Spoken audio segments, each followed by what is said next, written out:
Imagine a cena. O ano é 1989 e você mora no Japão. Seu país conseguiu se reconstruir completamente após a Segunda Guerra Mundial. Aumentou o tamanho de sua economia em 9 vezes. Em 33 anos, ele até criou o Mario. Irmãos, as coisas estão bombando. 32 das 50 maiores empresas são japonesas, e o Japão é agora a segunda maior economia no mundo. O que poderia dar errado? Vamos lá. Vamos retroceder e ver exatamente como chegamos até aqui. O ano é 1945, e a Segunda Guerra Mundial acabou de terminar. O Japão se rendeu, mas enfrentaram golpes devastadores com um quarto de suas estruturas destruídas. 82% de seus navios desaparecidos, suas colônias tomadas, e agora está sob o poder de uma força de ocupação aliada liderada pelos Estados Unidos, liderado por General MacArthur. Sob sua liderança, eles introduziram grandes reformas para transformar o país pacífico, incluindo completo desmilitarização, rebaixamento do Japão, relegando o imperador a um papel meramente simbólico, renunciando à guerra sob uma nova constituição e estabelecendo uma nova democracia-governo. A força de ocupação aliada também acreditava-se que a grande indústria, grupos conhecidos como Zaibatsu, apoiaram a agressão japonesa, então eles iriam promulgar reformas destinadas a eliminá-los. Eles introduziram a lei antimonopólio para manter a concorrência no país e exigiram as ações detidas por estes Zaibatsu ser vendidas. Eles também deram o direito dos trabalhadores de se organizarem em sindicatos, aumentando a porcentagem de sindicalizados trabalhadores de 3,2% em 1945 para 53% em 1948. E, no que diz respeito às reformas agrárias, 38% de terras agrícolas do Japão foram compradas sob um programa de reforma governamental e revendido em preços baixos para os trabalhadores que a utilizam. Embora essas reformas tenham removido o poder do Japão não democráticos, eles não abordaram os problemas econômicos do país de inflação descontrolada e baixa produtividade e capacidade, resultando em escassez de alimentos. Com a ascensão da Guerra Fria, os Estados Unidos mudaram seu objetivo para tornar o Japão uma história de sucesso do capitalismo na Ásia e um recurso estratégico na luta contra o comunismo. Em 1949, foi introduzido o Plano Dodge para resolver os problemas econômicos do Japão por cortar os subsídios aos preços para reduzir os gastos do governo, alcançar um orçamento governamental equilibrado e diminuir a impressão de dinheiro. A taxa de câmbio do Japão também foi fixada em $1 por 360 ienes, como uma forma de promover as exportações. O Plano Dodge conseguiu que o Japão controlasse a inflação e abrisse caminho para o comércio internacional no país. Só foi no início da década de 1950, quando a guerra eclodiu na Coreia, que o Japão começou a crescer economicamente. A guerra fez o Japão um posto avançado para as forças dos Estados Unidos e da ONU, e criou um aumento repentino na demanda por produtos manufaturados japoneses. Sendo um país pequeno e carente de recursos naturais, o Japão dependia de investimentos em industrialização e exportações para crescer rapidamente. Nas décadas de 1950 e 1960, em 1960, o primeiro-ministro japonês Hayato Maeda estabeleceu uma meta de dobrar a renda nacional em 10 anos e conseguiu fazer isso em apenas 7 anos. De 1950 a 1973, por meio de rápida industrialização, o Japão experimentou um crescimento extraordinário, que mediou em torno de 10% anualmente no que ficou conhecido como o milagre econômico japonês do pós-guerra. Quando um país está passando por essa transformação, capital humano, ou educação, é muito importante, para que os trabalhadores possam passar de baixa produtividade para setores altamente produtivos. e em 1960, a escola secundária do Japão tinha uma taxa de matrícula ainda maior do que a média de 1965 em outros países industrializados do pós-guerra. Este período de rápido crescimento econômico pós-guerra chegou ao fim em 1973. Com a crise do petróleo, o Japão importava 99% de seus recursos energéticos, e quando a crise do petróleo aconteceu, houve pânico generalizado de que haveria apagões e escassez no país. Com preços do petróleo em alta, o custo de produção para as empresas japonesas aumentou, o que por sua vez desencadeou uma inflação que atingiu 24,9%. Embora o Japão eventualmente conseguisse diversificar os países onde obtinha sua energia do petróleo e de acumulação de estoque, investidores perceberam a vulnerabilidade energética do Japão, que causou uma mudança para baixo em suas expectativas de crescimento futuro. E a essa altura, o Japão tinha praticamente alcançado os Estados Unidos e países ocidentais em termos de progresso tecnológico. A crise do petróleo, uma diminuição de investimento e desaceleração do progresso tecnológico causou o crescimento no Japão cair de 10% para 5% após 1973. Mesmo com níveis de crescimento mais baixos, o Japão havia se tornado a segunda maior economia no mundo. E entrando na década de 1980, veríamos um boom imobiliário. O conceito de propriedade de terra ocupado a um lugar especial para os japoneses, visto que era um país feudal não muito tempo atrás e também um país montanhoso, onde o desenvolvimento era difícil. De 1956 a 1986, os preços de terra aumentaram 5.000%. O ápice aconteceu em apenas um ano. Os bancos estavam bem em conceder empréstimos com garantia de terra devido ao mito dos preços de terra em crescimento constante. Paralelamente a este boom imobiliário, as empresas japonesas começaram a dominar, com Sony, Honda, Nintendo, Canon e muitas outras se tornando grandes jogadores globais. Com mais produtos japoneses, crescia o temor de que o Japão estava assumindo o controle dos Estados Unidos.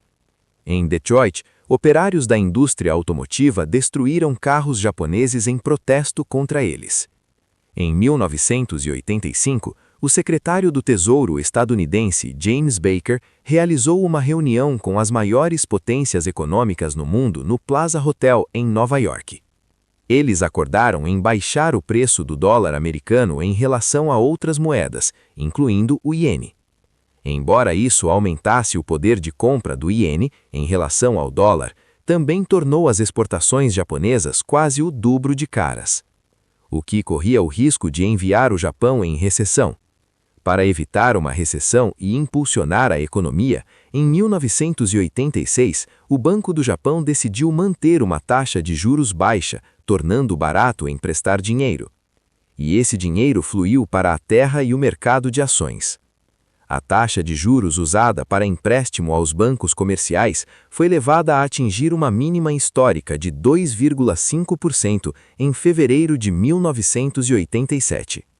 As taxas de juros prolongadas e a falta de regulação acabaram contribuindo para a formação de uma bolha de ativos. Ao longo do período pós-guerra, o Banco do Japão também seguiu uma prática conhecida como orientação de janela, onde eles diriam diretamente aos bancos quanto poderiam emprestar e para quais setores ou empresas. Em meados da década de 1980, o Banco do Japão flexibilizou suas diretrizes de ventilação e incentivou os bancos a emprestar mais. Bancos começaram a emprestar mais agressivamente, mesmo que isso significasse para tomadores de mais risco. Nesse mesmo período, as empresas poderiam adicionar a seus lucros negociando títulos e ações sem pagar nenhum capital de ganhos. Isso ficou conhecido como Zaitec. Corretoras no Japão ofereciam fundos tokens, onde ofereciam retornos garantidos sobre taxas de interesse usando contas especulativas chamadas tokens de ovos. Em 1985, 9 trilhões de ienes foram investidos nesses tokens, E 4 anos mais tarde, esse número subiu para até 40 trilhões de ienes, ou 300 bilhões de dólares. De 1985 a 1989, os preços dos imóveis aumentaram 4 vezes, e de 1985 a 1987, os preços dos ativos dobraram. Como os ações pressuariam, as empresas especulavam em lucros. Lucros liquidados dispararam. Mais da metade dos lucros de grandes empresas como Toyota e Nissan, agora baseados em especulação e não em negócios. Poucos se importavam com os lucros operacionais ordinários e que, na verdade, diminuíram neste período. Além disso, especulação no mercado de ações. O boom imobiliário estava em pleno vigor e as pessoas começaram a juntar as duas coisas. As pessoas começaram a calcular o PE de cada empresa. Propriedades de terras e consideradas as empresas eram baratos quando se incluía o valor de a propriedade que eles possuíam, que em suas mentes eram vistas como recursos ocultos. À medida que mais empresas eram avaliadas com base em suas propriedades de terra e como bancos aumentaram seus empréstimos imobiliários, isso só levou a um aumento ainda maior dos preços das ações e, por sua vez, a valorização das ações aumentou o valor do cruzado do banco, participação acionária que inflacionou o seu capital, que lhes permite emprestar mais.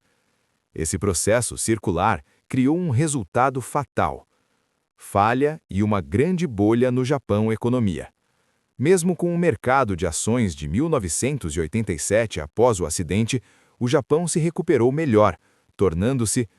Muitas pessoas acreditam que o governo iria sustentar os preços das ações e não havia maneira como eles poderiam fracassar. Em abril de 1988, a abolição dos serviços postais isentos de impostos, as contas de poupança liberaram 300 trilhões, ienes ou 2,2 trilhões de dólares para novos investimentos. Naquele mesmo ano, o Japão havia se expandido sua economia em mais de 9 vezes em relação à sua. Em 1955, a economia dos Estados Unidos tinha apenas cresceram 2,67 vezes. Para o Japão, eles tinham recuperado a autoconfiança após a humilhação da guerra. Muitos economistas e os formuladores de políticas estavam elogiando o Japão, economia em relação a seu excelente desempenho. No entanto, com os preços dos terrenos disparando, para os jovens, o rendimento de vida médio já não era suficiente para comprar até mesmo um pequeno apartamento no centro de Tóquio. Então as pessoas foram forçadas a tirar hipotecas multigeracionais de 100 anos. Os preços dos terrenos atingiram níveis tão altos que a terra do Palácio Imperial de Tóquio foi estimado que valesse mais do que tudo do setor imobiliário no estado de Califórnia.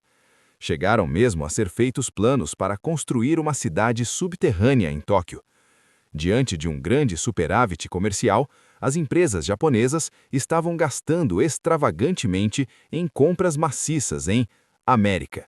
Em 1989, a Sony comprou, a Columbia Pictures e a Mitsubishi compraram uma participação majoritária na Rockefeller Center, que só aumentou ainda mais a histeria americana em relação ao Japão comprando os Estados Unidos.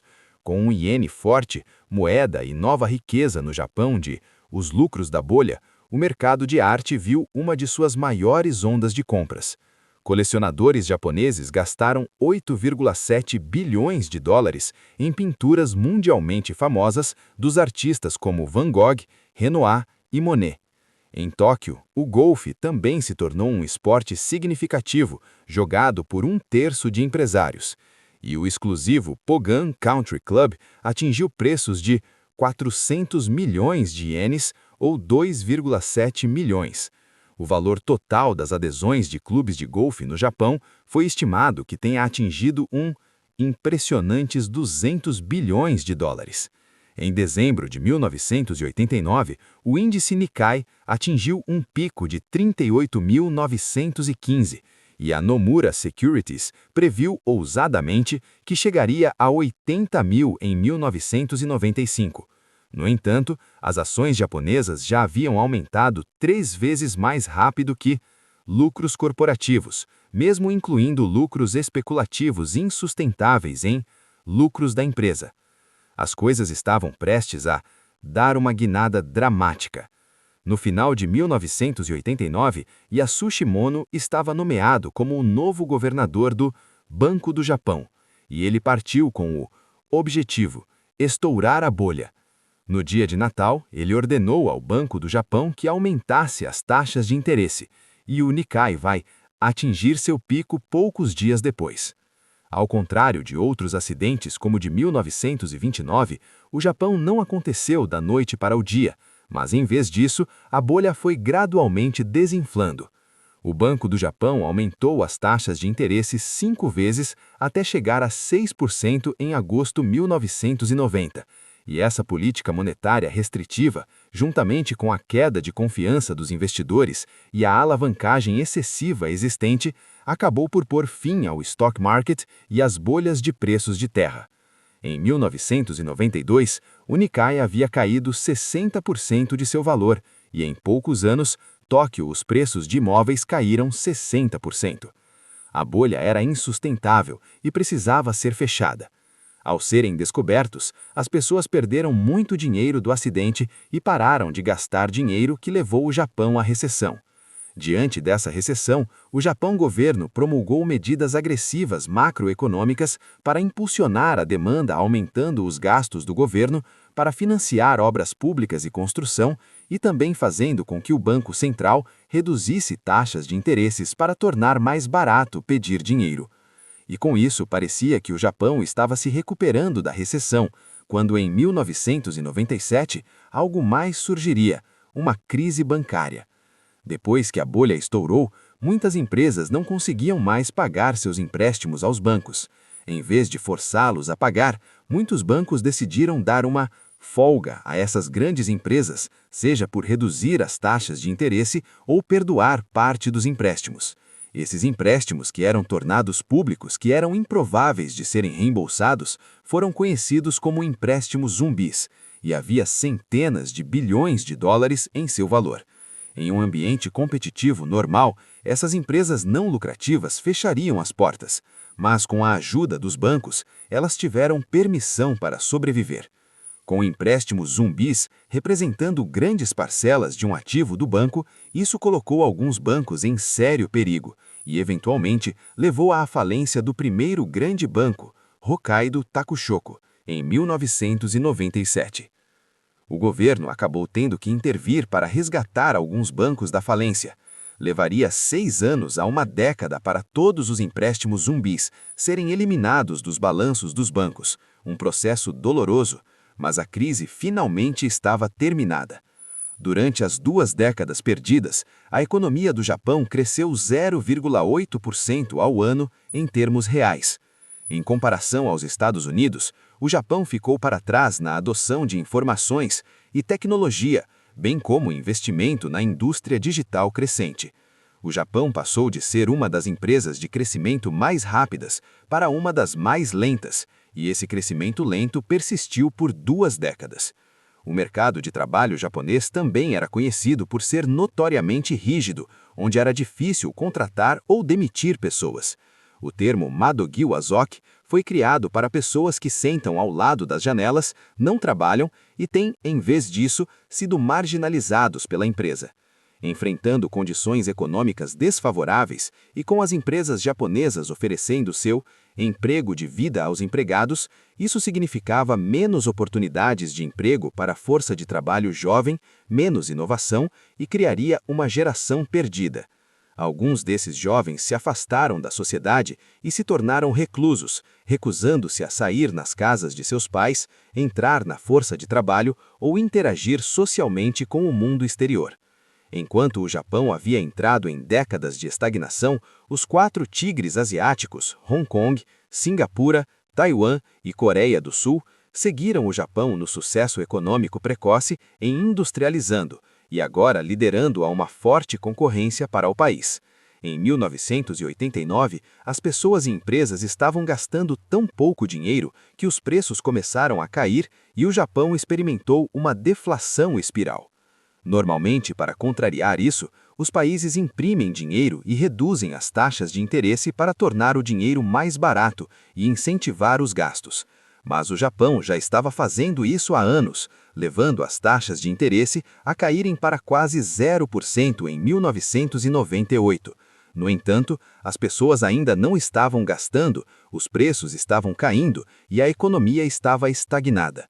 O Japão estava em uma armadilha de liquidez, onde a política monetária tornara-se ineficaz, já que as taxas de interesse estavam em 0% e as pessoas ainda não estavam gastando. Com orientação para a frente, uma prática incomum para bancos centrais da época, o Banco do Japão afirmou que manteria as taxas de interesse em 0% até que a economia melhorasse. O Japão também se tornou o primeiro país a utilizar um método chamado flexibilização quantitativa. Com flexibilização quantitativa, o centro do banco iria de banco em banco e comprar o dinheiro do banco que está investido em bonds ou outros ativos, para dinheiro. Ao fazer isso, os bancos poderiam emprestar esse novo dinheiro e distribuí-lo na economia. Os impactos do QE no Japão para combater deflação e estimular o crescimento foram considerados modestos e ainda debatidos. Quando a recessão atingiu os Estados Unidos em 2007, eles aprenderam com o Japão e os Estados Unidos aprovaram um pacote de resgate de 700 bilhões de dólares para os bancos, reduzir as taxas de interesse a zero. Quando isso não foi suficiente, introduziu orientação futura e quantitativo alívio. Se eles não tivessem aprendido com o exemplo doloroso do Japão, talvez tenha já sido muito pior. Quando um mercado fica muito inflado, pode ser difícil identificar uma bolha até que ela estoure. Do Japão, a história mostra quão devastadora uma bolha pode ser. Hoje, o Japão enfrenta um novo conjunto de desafios de abastecimento. Problemas secundários. O rápido envelhecimento da população japonesa, a população continua a causar pressão sobre os aspectos sociais e econômicos do país. Sistemas e os economistas agora estão debatendo se a economia do Japão pode continuar a crescer quando confrontado com uma população em declínio. E pronto. Esta é a história das décadas perdidas do Japão. Deixe seu comentário abaixo. E se você gostou deste vídeo, não se esqueça de inscrever-se no nosso canal para mais vídeos econômicos como este.